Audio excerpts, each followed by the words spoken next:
Hey guys, it's Jouelzy and I am here at Ursula Stephen's salon with Ursula Stephen herself.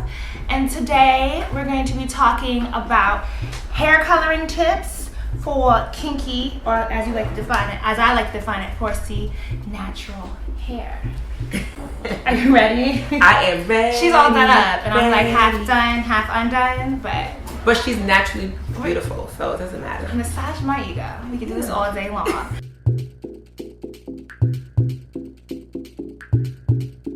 Coloring my texture hair. I've been very hesitant to kind of, one, talk about it because obviously I don't know the science behind hair coloring. Okay. And two, I've colored my hair while it was relaxed, but my hair is super duper dry. Okay. And like I just couldn't figure out a way to maintain the moisture on it while relaxed and colored. So I don't know where you want to start, with kind of like what our options are. But well, I definitely want to start by saying, natural girls, do color your hair. The one thing that you have up from the relaxed girls is that you don't have a relaxer. So you're not fighting with the hair. When you have a relaxer, that's one chemical, and then we throw on color, that's another chemical. Mm-hmm. So you're bound for disaster, bound for breakage. And when you do decide to play with color or any chemical, you have to be ready for breakage. Right. So if you're natural, you should definitely explore with color and have fun with color because you're a little safer than the relaxer. Okay. If I make any sense, you know what I mean? But the second thing is that dry hair is a no-no when it comes to color or any other chemical because like I said, chemicals are going to cause a certain amount of breakage. So one, if you're going to do color, whether you are natural or you are relaxed, you have to be ready to invest in your hair because you have to up your conditioners, you have to up your treatments, you have to up your mask, all those things. So if you're someone like you, like you're saying, my hair's natural but it's really dry, what you want to do is prep your hair. Meaning, if you say, okay, right now it's December and I know by summertime I'm gonna want to have color, what you should be doing is putting yourself on a conditioning plan, which is a real strict regimen conditioning your hair at least twice a month leading up to the summer. So now you don't have to worry about the dryness because now you're pushing that moisture in. So you want to take those type of precautions.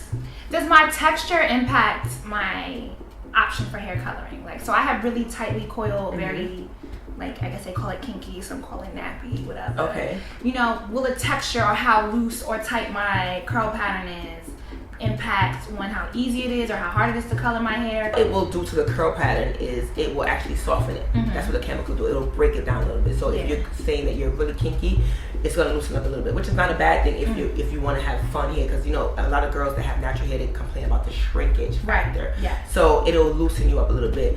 The dryness and the texture really won't hinder it from lightening. Yeah. Because you don't have a chemical on it. Okay. You know what I mean? It just may take longer depending on how dark your hair is or how coarse it is, you know, for the color to actually penetrate and work. But it's gonna happen. Okay. You know what I mean? It's definitely it's gonna lighten up. Yeah. So I know that dryness and hair texture are two different things, but will either of those impact my color options? So I know for a lot of times I feel like with black girls always like dye your hair red. Well, I don't really like red hair. Do I have the option to do like platinum blonde or silver or white? You absolutely do have the option to do those colors, but it's just that the darker the hair, the harder and the longer it takes to get to that level. So it's the color, not the texture. It's not. It's the darker the hair. Okay. So a lot of times we have clients that have high expectations of coming into the salon today and leaving out platinum. It doesn't happen that way. It has to be in stages. So you have to be committed. If you want to be a platinum blonde, you have to be committed to the process. Right. It's not going to happen just like that quick. But if you're a white girl and you have naturally brown hair, it's going to be blonde in 2 seconds. And a lot of times with black women, our undertone or what our hair lifts to is red. Yeah. You know what I mean? And like I said, white girl, their natural undertone will be a brown. So it's just a matter of, you know, our hair color itself, which what we're starting with. Right. So a lot of natural people, myself included, henna our hair. Oh. I henna every 4 months. What? Well, because it provides moisture. It's like the easy, and I like dark hair. I had the color that I had when I was relaxed was gorgeous. Like, I loved it, but my hair was just so dry. Like, I was like, I'm never going back. Yeah. Now I'm kind of like, I don't know, maybe I will go back. But henna allows me to color my hair darker, and it also is a conditioning. Like, my hair is super soft. Okay. My style's like it makes my hair 10 times better. Okay. So I do it every 4 to 6 months. Now, how does that impact for someone who decides one day to go lighter? It's bad. It's really bad. Is it that bad? And if you're somebody, like you said, you're committed to dark hair, you love it, then that's fine. And it does have those benefits, because I've heard about it. I'm not really a person that uses henna that much, but I have friends that do, which is funny that you asked, because that same friend, she was doing the whole henna thing every 4 months and doing, kitchen petition and going in, and then came into the salon and had my colorist work on her and her hair. And we asked, like, did you color your hair? All the preliminary questions, and the answer was no. But what she forgot is that she did do henna, and even though she stopped doing it maybe a year ago, henna is very strong, so the residue of the product still sits there, and the hair never lightened. Like, not at all? It turned all these weird different brown, reds, greens, all these different colors. Green? All kinds of colors. Honey, I'm trying to tell you, it was a mess. And then she had to end up darkening it again, because it was just too much stress on her hair to try to even remove that and then go to the color that she wanted. So it's one of those decisions that you have to make if you're really committed to it. And if you decide that you don't want to do it, you have to be ready to cut it all off and start all over if you really want a light color. Okay, so I have one more question and I can wrap it up. Okay. I know you've already touched on having a moisture regimen, but can we kind of go over what's the best option for someone who has a Chrisette Michelle color, where she's super blonde on top, medium brown, and then darker on the bottom? But they're having a really hard time trying to find a regimen to keep it at the right moisture level. What's the best options for them? I think that any woman should always have great at-home hair care. That's what it is. That's what it's about.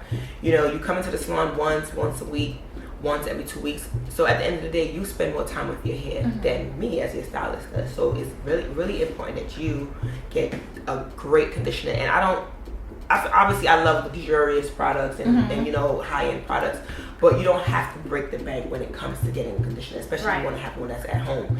And natural girls, you guys use the whole jar.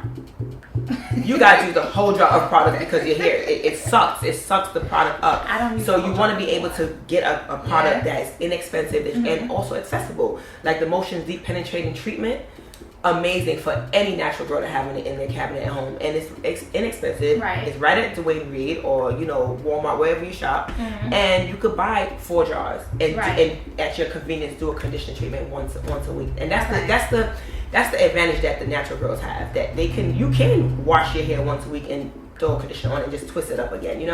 When you have a relaxed day, you have to really go get it blown out, and it's a little harder, but take advantage of being a natural girl and really invest in good conditioning treatment. So what's the process for somebody coming to your salon if they're natural to get their hair colored? Like, who works with them kind of? Well, I have a colorist, and actually I have a colorist, and I also, my other stylists are amazing at coloring hair as well. So everybody has knowledge and everybody has their own little niche when it comes to it. So usually when somebody comes in, I kind of know, or my salon manager would know who to put with who. So that's where it really starts. We kind of know that chemistry, and then it's all about a consult. We want to know how you expect to leave the salon, what color you want, and then we give you all the do's and don'ts, what's gonna happen, what could happen, what may happen. Because people have such high expectations when it comes to color that they just don't really understand that it's really chemistry. Like you go and you buy colors from the drugstore and you just think I'm gonna get that color, but it's not gonna happen. It's a history behind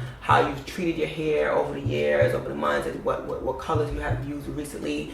And color haunts you, put it that way. You could put a black rinse in here today, and 3 years later it could still be on the very tips of your hair. When you go to get your hair colored, the tips will be a whole other color, and the colors have to really go in and correct. So that's what I love about my girls. They're really big on color correction. So by coming with bright pink hair, you can fix it for me. Of course, because you may want bright pink hair, but we may say, listen, it may need to have this tone for your complexion, or you maybe to add a few highlights to break it up, So that's very important for me. Giving a A to Z consult. If any guys want any more information, everything will be down below in the description box.